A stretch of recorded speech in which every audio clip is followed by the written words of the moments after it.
अपनी बीमारियों को ठीक करने के लिए तुम्हें सिर्फ अपने आहार को बदलना होगा। तो दर्शकों, आपके लिए सही आहार कौन सा है, ये आज के बौद्ध कहानी की मदद से हम जानेंगे। तो चलिए दर्शकों, कहानी की शुरुआत करते हैं। अगर मैं आपसे कहूं कि सिर्फ अपना खाना बदल के आपकी कोई भी बीमारी जड़ से ठीक हो सकती है, तो क्या आप मेरा विश्वास करेंगे? आपको कोई भी बीमारी क्यों ना हो, diabetes, high blood pressure, thyroid, PCOD, hair fall, जोड़ों में दर्द, माइग्रेन, सर्वाइवल, अगर आप अपनी डाइट बदल लें और उसको 100% फॉलो करें और 3 महीने बाद अपना ब्लड टेस्ट करवाएं, तो आपको वह बीमारी नहीं रहेगी। मुझे मालूम है आप मेरा भरोसा नहीं करेंगे। आप शायद सोचें, लेकिन मेरे खाने और बीमारी का क्या संबंध? बीमारी तो दवाई से ठीक होती है, खाने से थोड़ी। लेकिन आज दुनिया भर में हजारों लोग दवाइयां छोड़कर सिर्फ अपना डाइट और लाइफस्टाइल बदलकर बड़ी से बड़ी बीमारियां ठीक कर रहे हैं। इस डाइट को फॉलो करने से मेरा पीसीओडी, थायराइड और हेयर फॉल सिर्फ 3 महीनों में बिना दवाइयों के जड़ से खत्म हो गया। मैंने ये डाइट अब हजारों लोगों के साथ शेयर करी और जो भी इसको 100% अच्छे से फॉलो करता है, उन सभी की बीमारियां खत्म हो रही हैं। लेकिन डाइट से भी ज्यादा जरूरी है कि शरीर के अंदर जमे अनडाइजेस्टेड खाने यानी गंदगी को बाहर निकालना, क्योंकि जो शरीर अंदर से बिल्कुल साफ है उसमें कोई बीमारी हो ही नहीं सकती। अब जिससे पहले मैं आपको बताऊं कि आपको ब्रेकफास्ट, लंच, डिनर में क्या खाना है, पहले आपको प्राकृतिक खाने के 4 नियम समझने होंगे। पहला, ईट लिविंग फूड, यानी ऐसा भोजन जिसमें जीवन है। देखिए, यदि आप जमीन में कुछ बोते हैं और रोज उसे पानी देते हैं, तो कुछ दिन बाद उसमें से पौधा हो जाएगा, है ना? फॉर एग्जाम्पल, यदि आप दाल का बीज मिट्टी में बोते हैं, तो कुछ दिन बाद वह अंकुरित हो जाएगा और उसमें से पौधा निकल आएगा। लेकिन यदि आप कोई बिस्किट या नूडल्स बोते हैं, क्या आपको लगता है कि उसमें से कभी गेहूं का पौधा निकलेगा?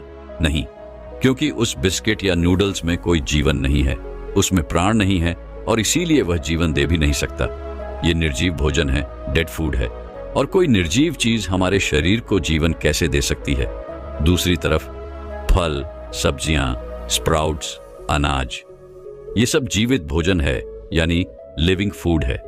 और जब ये हमारे शरीर में जाते हैं तो हमारे शरीर में भी जीवन लाते हैं, उम्र बढ़ाते हैं, बीमारियां खत्म करते हैं, शरीर में से गंदगी को बाहर निकालते हैं। भागवत गीता के 17वें अध्याय में भगवान कृष्ण कहते हैं कि जो भोजन पका हो उसे पकने के 1 पैर यानी 3 घंटों के अंदर अंदर खा लेना चाहिए। 3 घंटों के बाद वह तामसिक हो जाता है, उसमें से प्राण जाने लगता है। इसलिए यौगिक संस्कृति में यदि चावल, चपाती या सब्जी 3 घंटों से अधिक रखी हो तो उसको नहीं खाते। हमारे दादी दादा और पूर्वज भी ऐसा करते थे।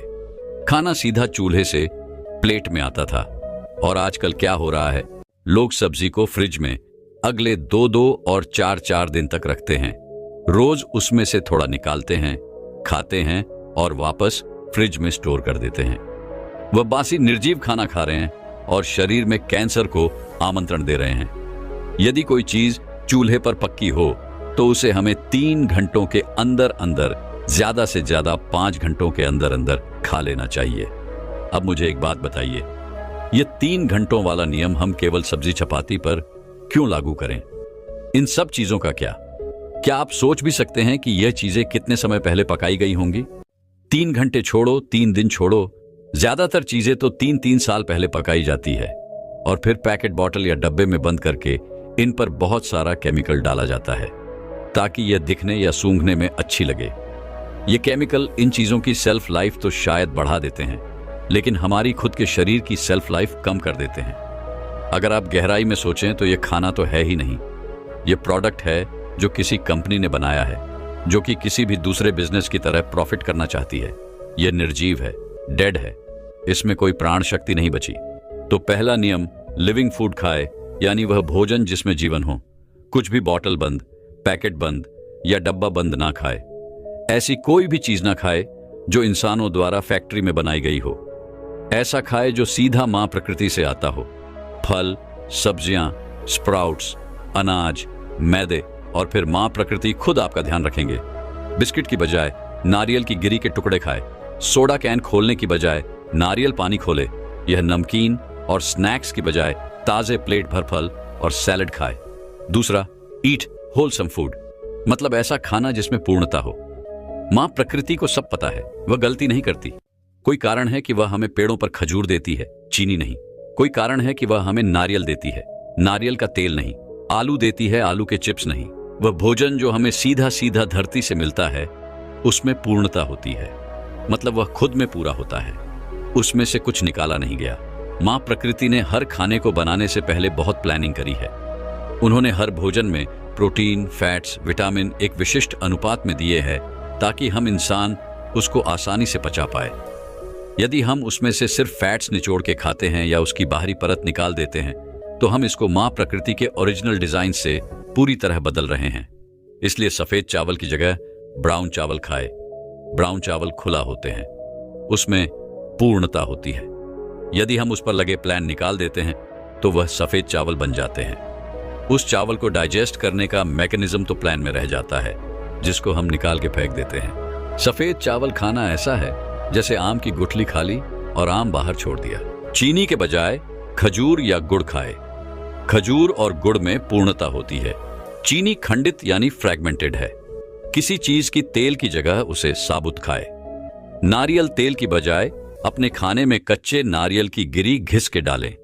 यदि गेहूं खाना है तो हमेशा छोकर के साथ खाए। रोटी बनाने से पहले छानकर गेहूं को छोकर से अलग न करें। अपना आटा खुद पिसवाएं। तीसरा, ईट प्लांट बेस्ड फूड, यानी शुद्ध शाकाहारी भोजन खाए, यानी ऐसा भोजन जो पेड़ पौधों से आता है, न कि पशुओं से मीट, मछली या अंडा बिल्कुल नहीं खाना। मां प्रकृति ने हमारे शरीर को जानवर खाने के लिए बनाया ही नहीं। आपका अगला सवाल शायद ये हो कि दूध और दूध से बने चीजों का क्या? देखिए, देसी गाय का शुद्ध दूध अच्छा है, लेकिन समस्या यह है कि आजकल जो हमें दूध मिलता है वह दूध है ही नहीं। हमें जो टीट्रा पैक और थैलियों में मिलता है वह मिल्क पाउडर, यूरिया और बहुत हानिकारक केमिकल से बना एक सफेद पदार्थ है। क्या आप जानते हैं कि वर्ल्ड हेल्थ ऑर्गेनाइजेशन ने भारत सरकार को सावधान किया कि आजकल मिलने वाला दूध इतना मिलावटी है कि यदि हम इसे पीते रहेंगे तो 2025 तक 87% भारत को कैंसर होगा। अब आप शायद पूछे, लेकिन मेरे घर का दूध तो बिल्कुल शुद्ध है, मेरी खुद की गौशाला से आता है, तो क्या मैं पी सकता हूं? नहीं। जिन लोगों को अपनी बीमारी ठीक करनी है, वजन घटाना है या फिर दिन भर बैठने का काम होता है, वो लोग दूध पचा ही नहीं सकते। शुद्ध दूध भी बहुत भारी भोजन होता है। छोटे बच्चे जिनकी हाइट बढ़ रही है या एथलीट्स जो दिन में 4-4, 5-5 घंटे धूप में खेलते हैं, वो शुद्ध दूध को शायद पचा सके, लेकिन आजकल हम में से ज्यादातर लोग नहीं पचा सकते। दूध नहीं तो दूध से बनी कोई चीज भी नहीं लेनी। पनीर, घी, बटर अभी नहीं पचेगा। अब आप चिंता ना करें, दूध का एक आसान रिप्लेसमेंट है जो आपको वह सारा कैल्शियम, प्रोटीन, न्यूट्रिएंट्स, विटामिन्स दे सकता है जो आपको गाय के दूध से मिलना था। अंतर बस इतना है कि आपका शरीर इसे पचा सकता है। आप जानते हैं वो क्या है? नारियल धरती पर सबसे अच्छे भोजनों में से एक है। इसे हमारे पूर्वज श्रीफल कहते थे। भारत में हर जन्म, हर शादी, हर उत्सव की शुरुआत नारियल तोड़ने से होती है, क्योंकि हमारे पूर्वजों को पता था कि अगर वह हमें कहें कि नारियल खाओ क्योंकि सेहत के लिए बहुत अच्छा है, तो शायद कोई ना खाएं। लेकिन इसे हमारी रीति रिवाज में शामिल करने के बहाने यह नारियल किसी न किसी तरह भारत के घर घर में पहुंच जाएगा। आप हमेशा नारियल का दूध खुद बनवाएं। पैकेट वाला नारियल का दूध नहीं पीना। चौथा, ईट वाटर रिच फूड, यानी ऐसा भोजन जो रस से भरा हो। दो तरह के भोजन होते हैं, वाटर रिच यानी ऐसा भोजन जिसमें पानी भरपूर मात्रा में हो, और दूसरा वाटर पुअर जिसमें कोई पानी नहीं है। वाटर रिच में आते हैं फल जैसे कि तरबूज, पपीता, ग्रेप्स, संतरा, टमाटर, खीरा, पत्तेदार सब्जियां, लौकी। वाटर पुअर में आते हैं सभी तरह के अनाज, चावल, गेहूं, चपाती, दाल, सूखे मेवे जैसे बादाम, अखरोट और स्टार्च वाली सब्जियां जैसे आलू, अरबी। देखिए, यदि आप उसे जूसी में डालें और बहुत सारा जूस निकले तो आप समझ जाना वह पानी से भरपूर है। क्या आप कभी रोटियां चावल का जूस बनाते हैं? नहीं, क्योंकि आपको पता है कि उसमें रस है ही नहीं। अब आपका शरीर 70% पानी है और 30% सॉलिड जैसे हड्डी, मसल और मांस। तो स्वाभाविक है आपकी डाइट 70% वाटर रिच फूड्स की होनी चाहिए, जैसे जूस, फल, सब्जियां, और 30% पानी खराब खाद्य पदार्थ की, जैसे अनाज और सूखे मेवे। लेकिन हम में से ज्यादातर लोग इसका बिल्कुल उल्टा खाते हैं। हम अनाज दिन में 3 बार खाते हैं, जो पूरी तरह पचता नहीं, और इसलिए हमें इतने सारे रोग हो रहे हैं। तो संक्षेप में, नंबर 1, ईट लिविंग फूड, यानी ऐसा भोजन जिसमें जीवन हो, जो सीधा खेत से आपकी किचन में आता है, किसी फैक्ट्री से नहीं आता। नंबर 2, ईट होलसेल फूड, यानी ऐसा भोजन जिसमें पूर्णता हो, सफेद चावल की जगह ब्राउन चावल, चीनी की जगह गुड़ या खजूर, तेल की जगह नारियल की गिरी। Number 3, eat plant based food, यानी शुद्ध शाकाहारी भोजन। आपका भोजन पेड़ पौधों से आना चाहिए, पशुओं से नहीं। मीट, मछलियां, अंडा बिल्कुल ना खाएं। गाय के दूध की बजाय नारियल का पानी इस्तेमाल करें। चौथा, ईट वाटर रिच फूड, यानी ऐसा भोजन जो रस से भरा हो। तो अब चलिए डाइट प्लान की बात करते हैं। हम दिन में 5 मेन मील सजेस्ट करते हैं। सुबह का डिटॉक्स जूस, नाश्ता, लंच, पिच की मिड मील और डिनर। मैं आपको इस वीडियो में जो टाइमिंग दूंगा वो ज्यादातर लोगों को सूट करता है। आप उसको अपने रूटीन के हिसाब से एडजस्ट कर सकते हैं, कोई प्रॉब्लम नहीं। याद रखें कि इस डाइट प्लान में आप रोज 16 घंटे उपवास जरूर जोड़ के रखें, जिसकी बात हमने पिछले वीडियो में की थी। मतलब अगर आप डिनर रात को 7 बजे लेते हैं तो अगले दिन सुबह 11 बजे तक कुछ सॉलिड भोजन नहीं खाना। आइए सुबह की डिटॉक्स जूस से शुरुआत करते हैं, जिससे आप सुबह उठने के थोड़ी देर बाद ले सकते हैं, करीब 9 बजे। इसके लिए हम एक बहुत स्पेशल सब्जी का जूस बनाते हैं। जब भी हमारे शरीर में जाता है, सारे टॉक्सिन्स और गंदगी अपने अंदर सोखने लगता है, मैग्नेट की तरह, और जब भी निकलता है बहुत सारी गंदगी अपने साथ लेकर निकलता है। वजन कम करने के लिए और त्वचा साफ करने के लिए ये बहुत अच्छा है। ये सब्जी बाहर से हल्के हरे रंग की होती है और अंदर से बिल्कुल सफेद। क्या आप जानते हैं ये कौन सी सब्जी है? हिंदी में इसको सफेद पेठा कहते हैं। ये आपको सब्जी वाले के पास मिल जाएगी। जूस बनाने के लिए पहले इसके छिलके को निकाल लें, अंदर से सारे बीज भी निकाल लें, फिर इसको काटकर जूसर में जूस निकाल लें। जूसर ना हो तो इसको मिक्सी में भी बनाकर छान कर पी लें। रोज सुबह 1 ग्लास करीब 300 मिलीलीटर पेठे का जूस पी लें। इसमें कोई नमक, नींबू, मिर्च, मसाला नहीं डालना। चिंता ना करें, ये कड़वा नहीं होता। आप चाहें तो इसको आधा नारियल पानी के साथ मिक्स करके भी ले सकते हैं। अगर सफेद पेठा ना मिले तो 1 ग्लास नारियल पानी का पी लें। अगर नारियल पानी भी ना मिले तो आप 1 ग्लास किसी भी सब्जी का जूस ले लें, जैसे खीरा का जूस ले सकते हैं। फिर जूस पीने के लगभग 2 घंटे तक कुछ ना खाएं, क्योंकि पेठे का जूस शरीर में सफाई का काम कर रहा है। कुछ खाएंगे तो सफाई रुक जाएगी। लगभग 11 बजे नाश्ते में आप एक बड़ी प्लेट मौसम का कोई भी फल ले सकते हैं, जैसे कि तरबूज, पपीता, संतरा, ग्रेप्स, सेब, नाशपाती। ऐसे फल खाएं जिसमें पानी ज्यादा हो, इसीलिए केला नहीं खाना। सबसे अच्छा तो है कि आप एक बार में एक ही फल खाएं, लेकिन उससे संतुष्टि ना मिले तो 2 या 3 फल भी खा सकते हैं। हमेशा वह फल खाएं जो आपके देश में उगते हैं और मौसम के हैं। Always eat seasonal and regional. Seasonal फल हमेशा सस्ते भी होंगे। आप चाहें तो इसके ऊपर नारियल की गिरी घिस के डाल सकते हैं। फिर लगभग 2 बजे लंच में आप अनाज ले लें, चपाती और सब्जी। हमें खास तरह की चपाती बताते हैं जिसे डाइजेस्ट करना, पचाना आसान होता है। यह पूरी तरह गेहूं की जगह आधी गेहूं और आधी सब्जी से बनती है। आप किसी भी सब्जी की चपाती बना सकते हैं। हीरे की चपाती, चुकंदर की चपाती, पालक चपाती, घी चपाती, गाजर चपाती। इस तरह यदि आप 2 चपाती भी खाते हैं तो आपके पेट में अनाज सिर्फ 1 चपाती का जाता है। लेकिन इसका मतलब ये नहीं कि आप डबल चपाती खाने लग जाओ। उतनी ही चपाती खाए जितना आप पहले खाते थे। चपाती के साथ आती है सब्जी। अब जो हम सब्जी रेकमेंड करते हैं वह भी थोड़ी अलग है। तेल की बजाय हम इसमें नारियल घिस के डालते हैं और मिर्च मसालों की बजाय हम इसमें ताजे हर्ब्स डालते हैं। इस तरीके से बनाई गई सब्जी सात्विक सब्जी होती है और बहुत जल्दी पच जाती है। यदि आप 1 चपाती खाते हैं तो 2 कटोरी सब्जी खाएं। यदि आप 2 चपाती खाते हैं जो 4 कटोरी सब्जी खाएं। मतलब सब्जी ज्यादा खानी है और अनाज कम। जब आप सिर्फ अनाज खाते हो बिना सब्जी के तो उसको पचाना मुश्किल होता है, लेकिन जब आप अनाज को सब्जी के साथ मिला के खाते हो तो उसको पचाना आसान हो जाता है। हफ्ते में 1 या 2 बार आप रोटी की जगह चाहें तो ब्राउन राइस भी ले सकते हैं। दाल रोटी की जगह सब्जी रोटी खाए, दाल चावल की जगह सब्जी चावल खाए, राजमा चना छोला बिल्कुल नहीं खाना, कम से कम तब तक जब तक आप पूरी तरह ठीक नहीं हो जाते। देखिए, ऐसा नहीं है कि दाल गलत है या राजमा गलत है। बात यह है कि हमारा ये मॉडर्न लाइफस्टाइल, जिसमें हम दिन के 8 घंटे कंप्यूटर या मोबाइल फोन पर बैठे रहते हैं और दिन में 1 घंटे से ज्यादा एक्सरसाइज नहीं करते, ऐसे में उसको पचाना मुश्किल होता है। हमारे पूर्वज उसको आसानी से पचा पाते थे क्योंकि वो दिन के 6-8 घंटे धूप में मेहनत का काम करते थे। समस्या यह है कि हम लाइफस्टाइल तो आज का जी रहे हैं, लेकिन डाइट अपने पूर्वजों की खा रहे हैं और इसीलिए बीमार पड़ रहे हैं। अब लंच और डिनर के बीच आपको शायद मिड मील लेने का मन करें। इस समय आप कोई भी ताजा जूस या नारियल पानी ले सकते हैं। बिस्कुट, स्नैक, नमकीन, वह सब बिल्कुल नहीं लेना।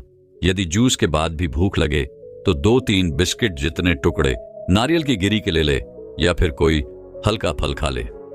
बहुत लोगों को इस समय चाय या कॉफी की आदत होती है। ऐसे में आप हर्बल टी ले सकते हैं। ग्रीन टी या कोई पैकेट वाली चाय नहीं लेनी। आप घर पर अपने खुद की हर्बल टी बनाएं। आपका सैलेड रॉक यानी कच्चा होना चाहिए। मौसम की कोई भी सब्जियों को काटकर, जैसे खीरा, टमाटर, चुकंदर, धनिया, गाजर, उसमें नट्स जिसे काजू बादाम से बनी होममेड ड्रेसिंग बनाकर डाल सकते हैं। सैलेड में कोई अन्य जैसे कि राजमा, दाल, चना नहीं डालना। आपके सूप में कोई तेल, दूध, अन्न नहीं होना चाहिए और वो कम से कम पका होना चाहिए। आप चाहें तो लंच में आप सैलेड ले सकते हैं और डिनर में अनाज। अब यह डाइट प्लान उनके लिए है जिनको कोई बीमारी है और वह उसे जड़ से खत्म करना चाहते हैं। यह उनके लिए भी है जो पहले से फिट है और अपना वजन और स्वास्थ्य मेंटेन करना चाहते हैं। लेकिन एथलीट्स और बच्चों के लिए यह सजेस्टेड नहीं है। 16 साल की उम्र तक बच्चे और एथलीट्स, यदि वह बिल्कुल स्वस्थ हैं, तो दिन में 2 से 3 बार अनाज खा सकते हैं क्योंकि वह उसे पचा सकते हैं। जैसे ही हम बॉडी में से टॉक्सिन्स निकालेंगे और बॉडी को अंदर से साफ करेंगे तो आपका वजन अपने आप कम होने लगेगा, स्किन साफ हो जाएगी और पहले से बहुत ज्यादा एनर्जी फील होगी। सबसे पहले तो यह जानना जरूरी है कि जब आप कुछ खाते हैं तो उसका बॉडी में जाकर होता क्या है। पहले तो खाना आपके पेट में जाता है जहां पर वो टूटता है, फिर आपकी इंटेस्टाइन्स यानी कि आपकी आंतों में, और आखिर में वो वेस्ट बन के बॉडी से बाहर निकल जाता है।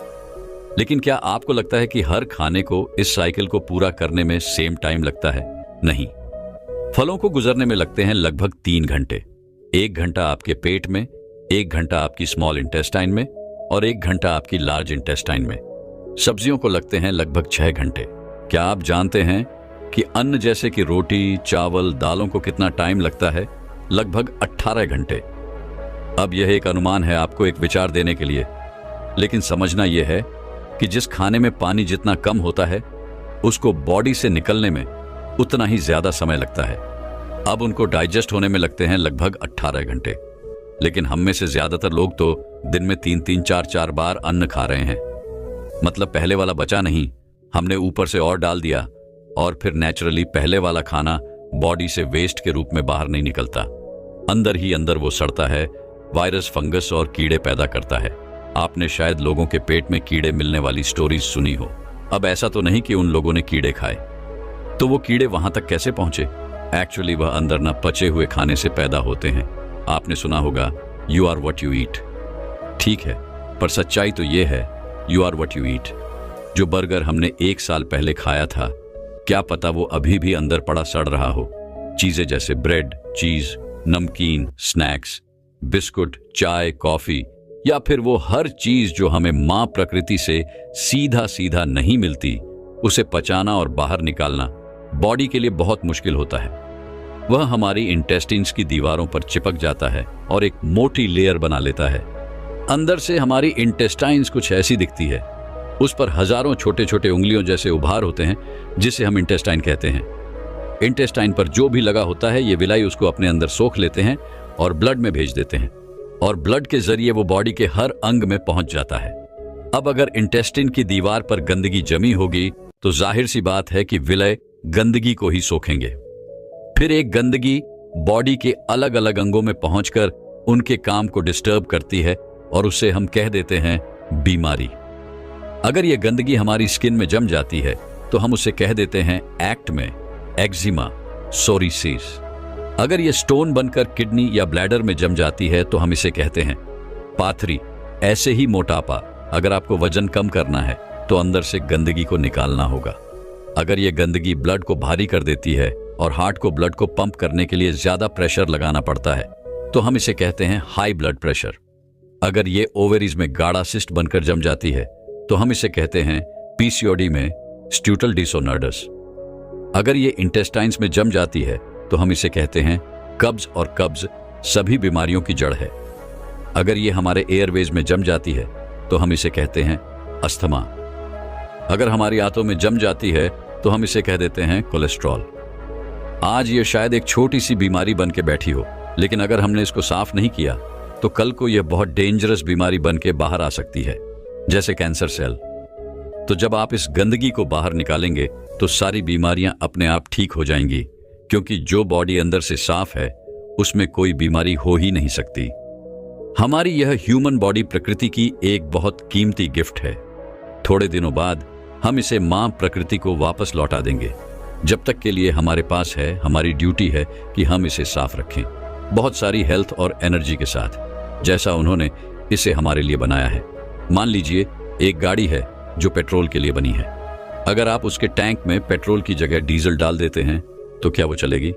नहीं। तो पहले आपको डीजल को निकालना होगा और फिर पेट्रोल डालना होगा। ऐसे ही आपकी बॉडी के साथ है, बनी जो थी वह इसके लिए, लेकिन डाल दिया हमने यह, तो कैसे चलेगी? तो पहला स्टेप है गंदगी को निकालना और फिर सही खाना अंदर डालना। पहली चीज जो आपको शुरू करनी है वह है 16 घंटे उपवास। अब आप उपवास का नाम सुनकर डर मत जाना। मेरा आपसे प्रॉमिस है कि यह मुश्किल नहीं होगा।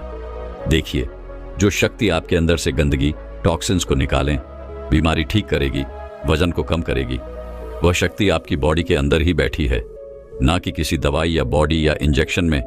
जो डॉक्टर आपको ठीक करेगा वह आपके अंदर ही बैठा है, और उपवास करने से आप उसको अपना काम करने का मौका देते हैं। और इसका प्रूफ है, जब आपकी हड्डी टूटती है तो उस पर प्लास्टर लगता है, उसे एक जगह स्टेबल रखने के लिए, उसे आराम देने के लिए। थोड़ी देर बाद वह हड्डी खुद ब खुद जुड़ जाती है। ऐसा तो नहीं कि उस प्लास्टिक में कोई दवाई है। तो वह कौन सी शक्ति है जो इस हड्डी को जोड़ती है? वो है आपकी प्राण शक्ति, यानी कि आपकी हीलिंग पावर। ये प्राण शक्ति बहुत पावरफुल है। अगर ये इतनी बड़ी हड्डी को जोड़ सकती है तो क्या ये आपकी स्टोन नहीं तोड़ सकती? क्या ये अंदर से गंदगी नहीं निकाल सकती? क्या ये डायबिटीज है, ब्लड प्रेशर, ओबेसिटी या आर्थराइटिस नहीं कर सकती? सर जरूर कर सकती है, क्योंकि प्राण शक्ति को नहीं पता बीमारी का क्या नाम है। ये नाम तो हमने दिए हैं। जब प्राण शक्ति अपना इलाज करना शुरू करती है तो सब कुछ ठीक कर देती है, चाहे बीमारी कहीं भी हो और कितनी भी पुरानी क्यों ना हो। अब आइए प्राण शक्ति का काम करने का तरीका जानते हैं। प्राण शक्ति एक बार में एक ही काम ढंग से कर सकती है। खाने को पचाने का काम, यानी डाइजेशन का काम, या फिर इलाज यानी हीलिंग का काम। हम प्राण शक्ति को हीलिंग करने का मौका ही नहीं देते। हम उसे हमेशा डिस्टर्ब करते रहते हैं। पता है कैसे? हमेशा खाते रहने से। जैसे ही हम कुछ खाते हैं, प्राण शक्ति हीलिंग का काम रोक देती है और डाइजेशन का काम शुरू कर देती है। अनफॉर्चुनेटली हम हमेशा ही खाते रहते हैं। नाश्ते में हम दिखाए 2 टोस्ट ब्रेड के, वह डाइजेस्ट हुआ ना। लंच में हमने चावल और डाल दिए, वह डाइजेस्ट हुआ ना। एक डिनर में हमने 2 रोटी और डाल दी। तो प्राण शक्ति दिन में 24 घंटे, हफ्ते में 7 दिन खाना ही डाइजेस्ट करती रहती है और हीलिंग का टाइम ही नहीं मिलता। अगर आप चाहते हैं कि प्राण शक्ति हीलिंग करे तो आपको समय समय पर डाइजेशन को ब्रेक देना होगा। हम सजेस्ट करते हैं कि आप रोज रात 16 घंटे का ब्रेक दें। मान लीजिए आपने डिनर रात को 8 बजे खाया, तो अगले दिन दोपहर 12 बजे तक कुछ मत खाइए। 12 बजे आप अपने दिन का पहला सॉलिड मील लीजिए। तो आप दिन में 16 घंटे उपवास कर रहे हैं और 8 घंटे के अंदर अंदर खा रहे हैं। इसको कहते हैं 16 घंटे उपवास, 16 घंटे उपवास। दोपहर 12 बजे से पहले आप जूस ले सकते हैं। आप पानी, नारियल पानी या कोई भी सब्जी का जूस ले सकते हैं, लेकिन फल, जूस, चाय, कॉफी या दूध बिल्कुल नहीं लेना। अब सुनने में ये जितना मुश्किल लगता है उतना है नहीं, क्योंकि 16 में से ज्यादातर समय तो आप सो ही रहे होंगे। आजकल हमें फास्टिंग करना कुछ अब नॉर्मल सी चीज लगती है, बट एक्चुअली मां प्रकृति ने हमारी बॉडी को टाइम टाइम पर फास्टिंग करने के लिए ही बनाया है। हमारे पूर्वजों के पास सुपरमार्केट, रेफ्रिजरेटर या पूरे साल खाना नहीं अवेलेबल होता था। कभी कभी उन्हें खाने को कुछ भी नहीं मिलता था और वो बिना खाए रहते थे, क्योंकि हमारी बॉडी समय समय पर फास्टिंग के लिए अडेप्टेड है। अब नॉर्मल तो यह है कि हम दिन में हर वक्त खाते ही रहते हैं। आपको दिन में कौन से 16 घंटे उपवास करना है वह आपकी मर्जी। हो सकता है कि दोपहर 12 बजे तक कुछ ना खाना आपके लिए जरा मुश्किल हो, लेकिन आपको दिन का आखिरी भोजन शाम 6 बजे खाने में कोई प्रॉब्लम ना हो। ऐसे में आप शाम 6 बजे से लेकर अगले दिन सुबह 10 बजे तक उपवास करें।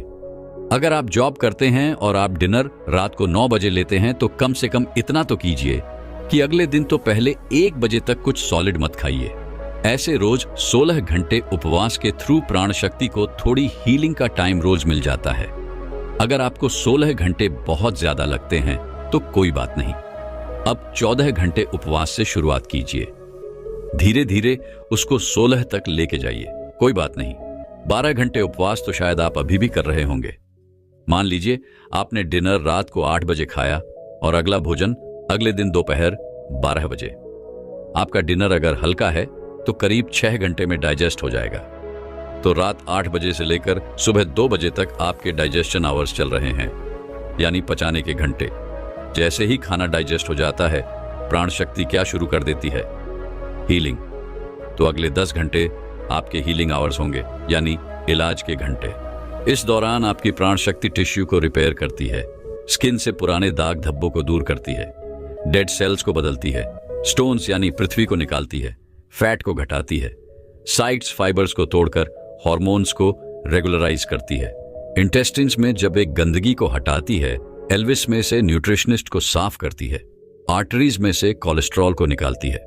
उपवास के दौरान आपकी प्राण शक्ति हर अंग की गहराई में जाकर वहां पड़े टॉक्सिन्स या गंदगी को उठाकर स्टूल, यूराइन, स्वेट और ब्रेथ के थ्रू बाहर फेंकती है। एक बात का ध्यान रखिएगा, आपका शाम का डिनर हल्का होना चाहिए। हम सजेस्ट करते हैं कि आप रात को सिर्फ सैलेड या सूप खाएं।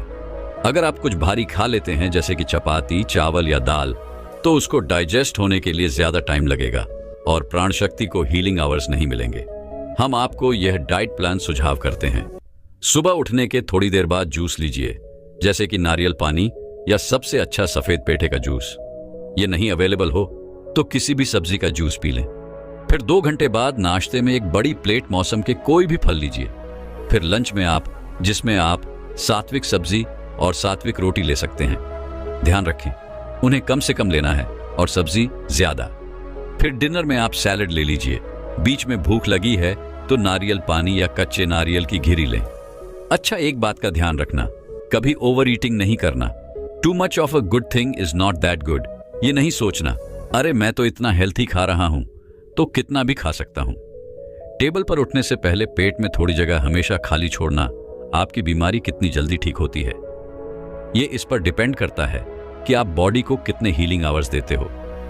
अगर आप रोज 16 घंटे उपवास कर रहे हैं तो एक हफ्ते में आपने दे दिए 112 हीलिंग आवर्स। 1 महीने में आपने दे दिए करीब 450 हीलिंग आवर्स। 3 महीने में 1500 हीलिंग आवर्स। और 1500 हीलिंग आवर्स में सभी बीमारियां, diabetes, cholesterol, PCOD, thyroid, high blood pressure जड़ से ठीक हो सकती है। अगर आपकी एज कम है तो आपको इससे भी ज्यादा कम समय लगेगा, क्योंकि बच्चों में प्राण शक्ति और भी ज्यादा होती है। बस डाइट को फॉलो करना मत भूलिएगा, यह दवाई से भी अच्छा है। Is that amazing? दुनिया का हर धर्म हमें उपवास करना सिखाता है, चाहे वह एकादशी हो, रोजा हो या गुड फ्राइडे हो। मैंने इंडिया के कुछ गहरे वेदों को स्टडी किया है, जैसे आयुर्वेदा, नेचुरल प्रयोग, और सभी इस एक सिद्धांत का पालन करने को बोलते हैं। जब आपको दोपहर तक खाने के बारे में नहीं सोचना पड़ता तो आप पहले से ज्यादा प्रोडक्टिव होते हैं। आप दिन में पहले से ज्यादा काम निकाल पाते हैं, क्योंकि आपको हर समय खाने के बारे में नहीं सोचना पड़ता। Okay, let's move on. Please आप इस वीडियो को एंड तक देखें, क्योंकि मैं आपको डिटॉक्स करने के 2 और इंपॉर्टेंट तरीके बताने वाला हूं। जो मैंने अपने गुरुओं से सीखे। और इस वीडियो को अपने सारे दोस्तों और परिवार के साथ शेयर करें ताकि मां प्रकृति की यह ज्ञान भारत के हर घर तक पहुंचे और सभी बिना दवाइयों के ठीक हो सके। इस चैनल को जरूर सब्सक्राइब करें और नीचे दिए गए बेल बटन को दबाएं ताकि आपको हमारी नेक्स्ट वीडियो का अपडेट मिलता रहे। दूसरी चीज जो आपको शुरू करनी है वह है एनिमा। सिर्फ क्योंकि हम रोज बाथरूम जा रहे हैं तो जरूरी नहीं कि हमारी यह इंटेस्टाइन्स साफ है। मान लीजिए आप 30 साल के हैं। क्या आपने कभी 30 साल पुराने घर के प्लम्बिंग पाइप्स देखे हैं? उसमें से रोज पानी और गंदगी जरूर गुजर रही है, लेकिन 30 सालों के बाद उसके दीवार पर इतनी गंदगी इकट्ठा हो जाती है कि किसी भी चीज का गुजारना मुश्किल हो जाता है। ऐसा ही कुछ हमारे साथ है और हर रोज हमारी इंटेस्टाइन में और ज्यादा गंदगी जमा हो रही है। हमें कुछ ऐसा चाहिए जो इस गंदगी की हार्ड लेयर को सीधा मेल्ट कर सके। यह वैसे ही है जैसे हमारे बर्तनों के नीचे चिपक जाती है। हम इसे कैसे निकालते हैं? पानी में भिगोकर उचित समय दिया जाए तो पानी लगभग हर चीज को घोल सकता है। तो अब हम अपनी इंटेस्टाइन्स में पानी कैसे लें? एनिमा के थ्रू। सबसे अच्छा तो है कि आप एनिमा खाली पेट लें। सुबह पेट साफ होने के बाद अगर सुबह नहीं ले पाते तो दिन में कभी भी ले लीजिए। बस आपके खाने और एनिमा के बीच में 2 से 3 घंटे का गैप रखिए। अगर आपकी लाइफस्टाइल अभी फॉलो करना शुरू कर रहे हैं तो इससे 3 हफ्तों तक रोज एक बार लीजिए।